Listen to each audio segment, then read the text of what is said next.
Welcome to Margo Show.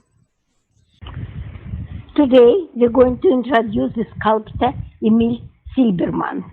Enjoy.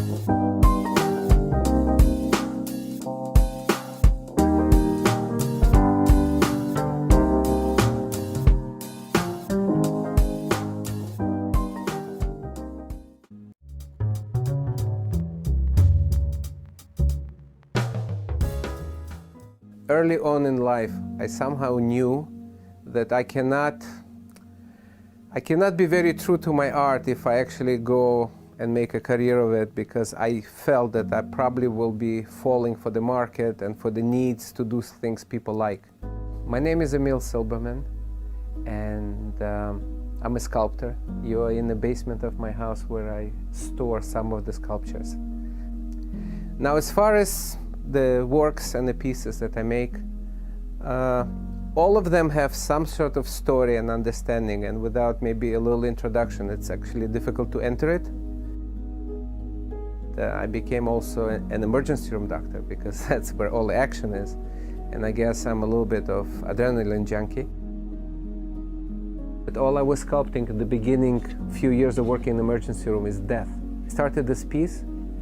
A woman barged in with a baby that was caught in crossfire, and the baby was shot through the head. So I never finished the sculpture, never finished a few others that were just dealing with death. And I started working with more humorous things. I got scared. I literally got scared of just dealing with death. And that's when I realized that art is fair to say that art is my escape to come out of this work that I'm dealing with. This piece is called The Corporate Ladder. It's a big commentary about corporate world in America and the way people push each other around really to get to the top, and that's very much happening in corporate life.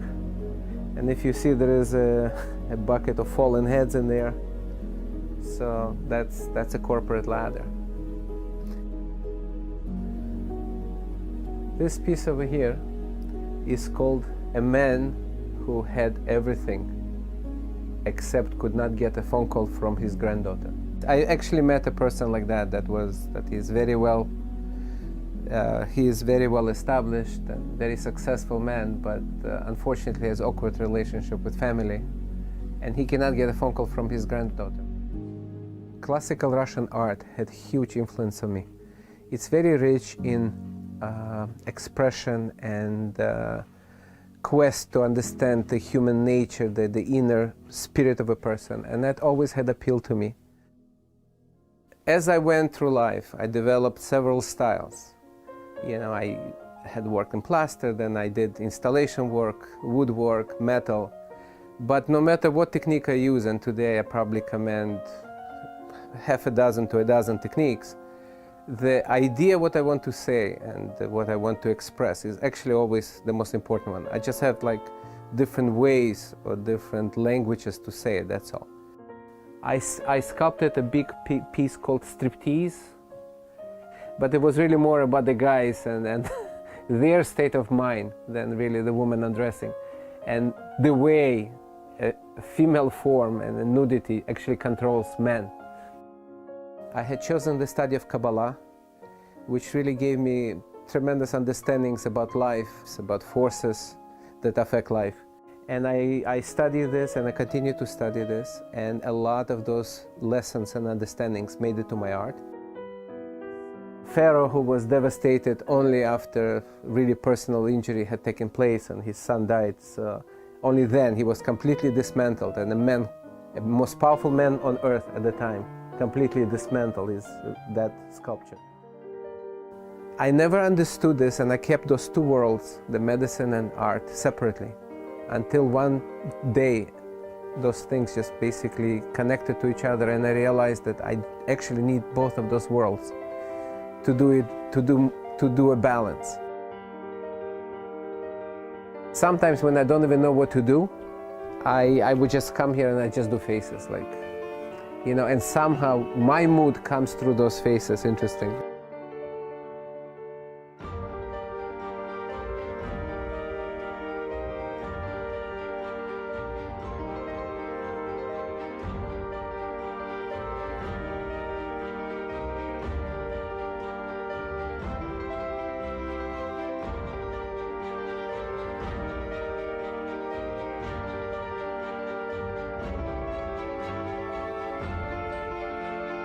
This is where, when I come into this room, I'm really at peace with myself.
Some others I've seen might never be me,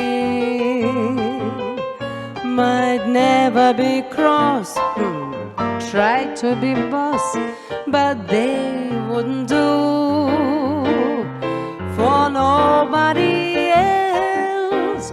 Gave me a thrill with all your faults, I love you still. It had to be you, wonderful you, had to be you.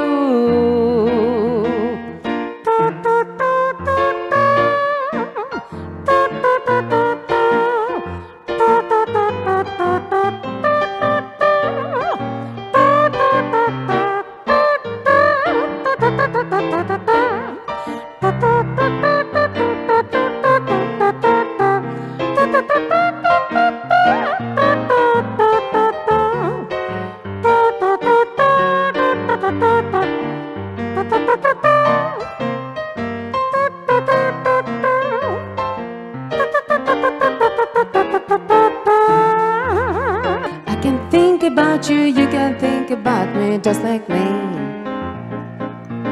You could talk about me, I could talk about you just like you.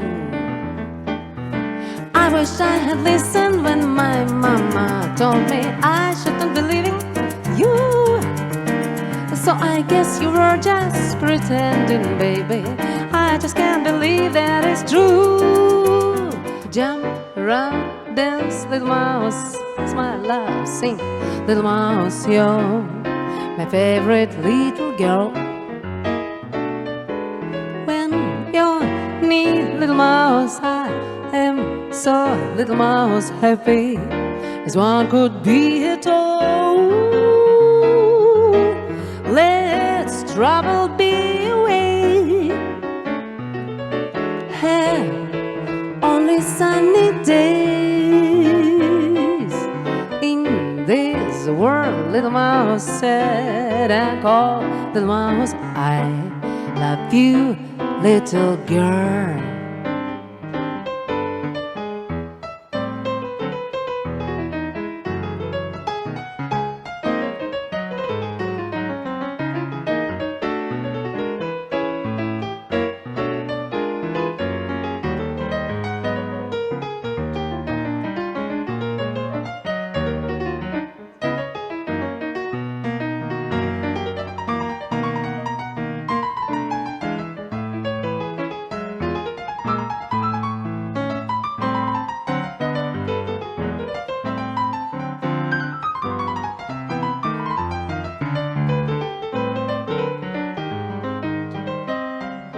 Every time I see lovely smile on your face, dear, every time I hear when you're rambling,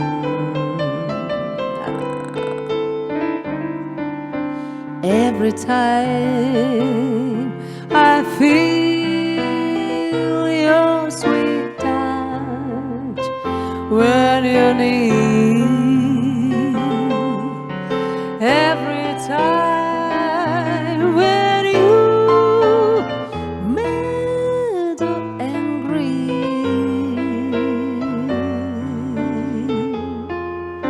every time I kiss you and I wish good night.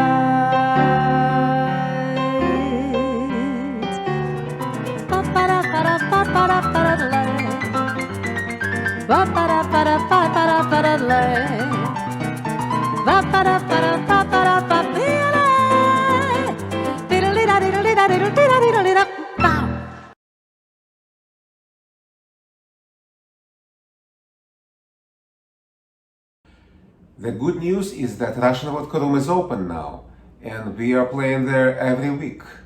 We are performing jazz, Brazilian music, original compositions, and also we do a lot of Russian songs in jazz and Brazilian style.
Our guest today, Yelena Lamm, and her son, Nikolai Lamm.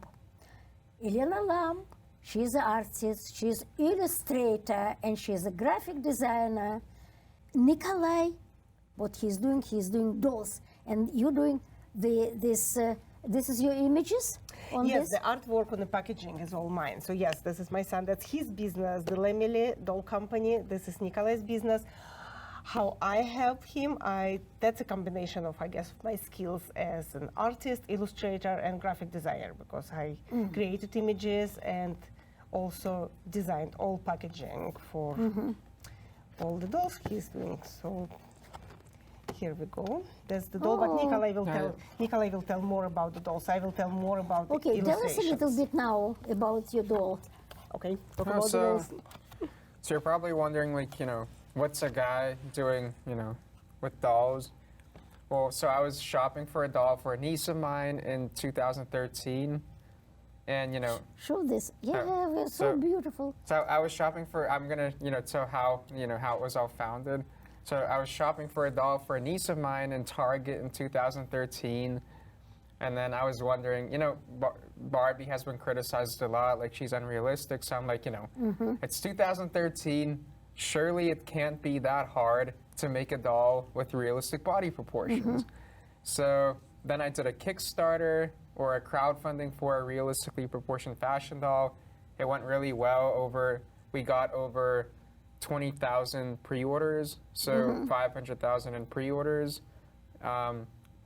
And so now Let me see this doll. and then we got the money to make this doll a So reality, great, okay. an alternative to Barbie. So what is so special about this that you selling this? Yeah, we sold 50,000 of them so far. 50,000? Actually, in total, about like closer to like 80,000 with all the dolls. 80,000. So this is a real big business. I mean, it's not small, it's not big, it's No, this is great business. Where are you doing this?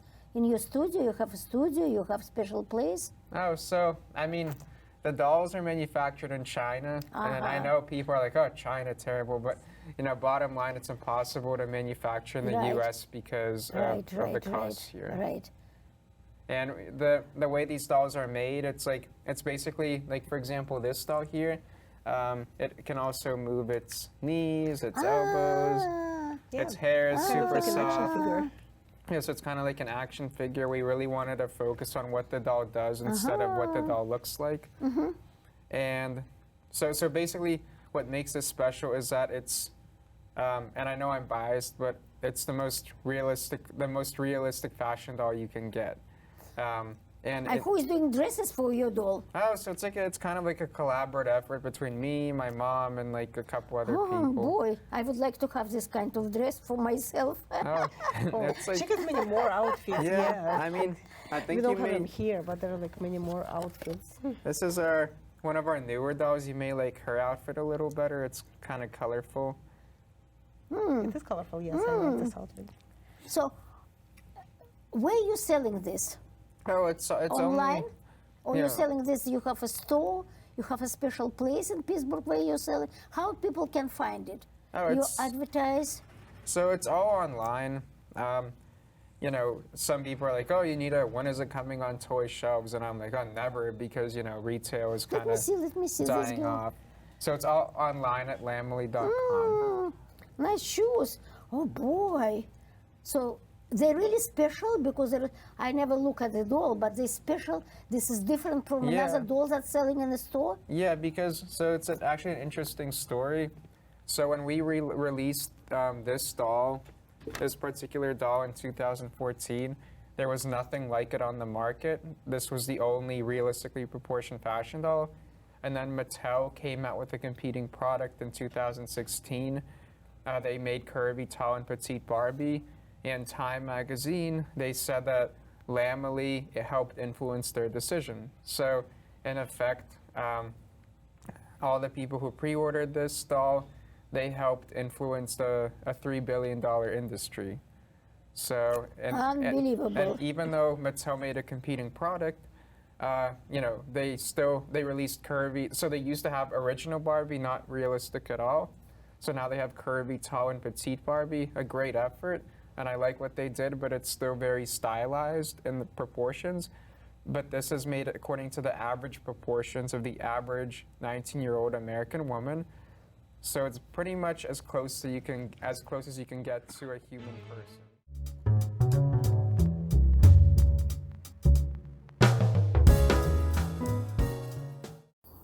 Hello, my dear friends. I want to share with you my favorite song, Mix for Georgian Old Music. Enjoy with me. Thank you. Thank you so much.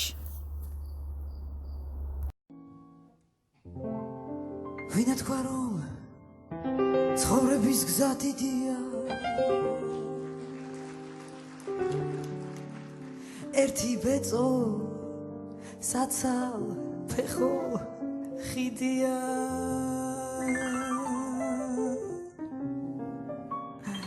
וידרני ציים חידזה קידיה וידרני רוגו מלא מידיה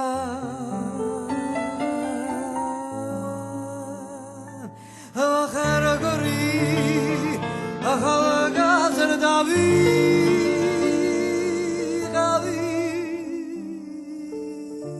קצה מזגן מודם כאורי חבי על הסודס מצחוריה כלחורד כליבירה תאוזה שלפה מחורה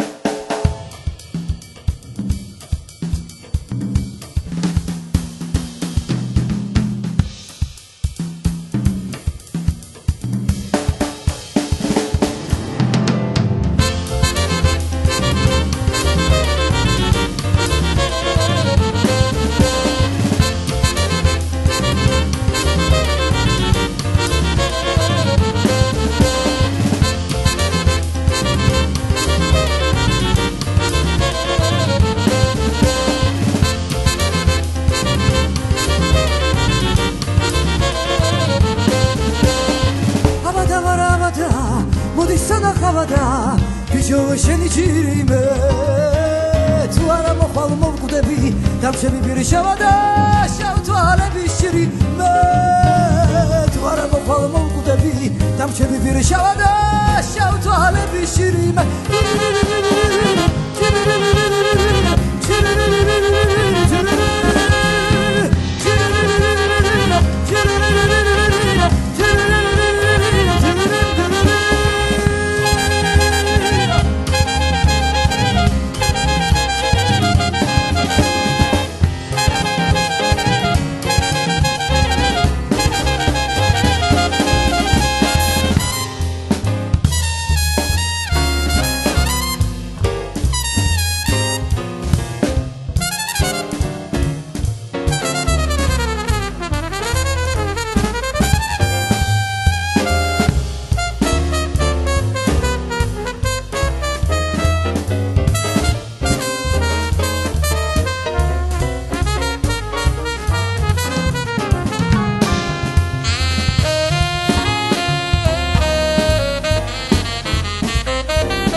time is over, but please come back next Monday. Thank you very much for watching Margo show.